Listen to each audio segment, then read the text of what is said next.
الست دي مجرد ما عرفت ان الطفل الصغير ده معاه فلوس فكرت انها تسرقه. عملت ان في فلوس وقعت منها، قالت للولد ممكن تساعدني يا ابني وتجيب لي الفلوس دي من الارض. الولد بيوضع علشان يجيب الفلوس، سرقت كل الفلوس اللي في جيبه. في نفس الوقت في واحد كان ماشي وراهم شافها وهي ما خدتش بالها منه. بعد الولد ما اداها الفلوس بيدور في جيوبه ملقاش فلوسه. رجع وسألها، قالت له انا ما شفتش حاجه.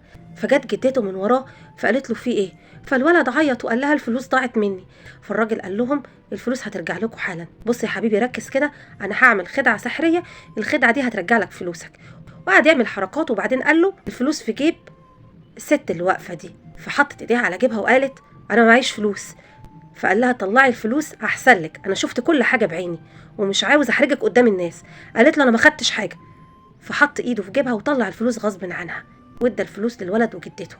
فقالت له اللي انت عملته ده غلط، وحتى لو الفلوس مش فلوسي مش من حقك انك تحط ايدك في جيبي. فايه رايكم في تصرف الراجل ده؟ ولو انت مكانه كنت هتتصرف ازاي؟ منتظر ردكم في التعليقات وصلوا على النبي.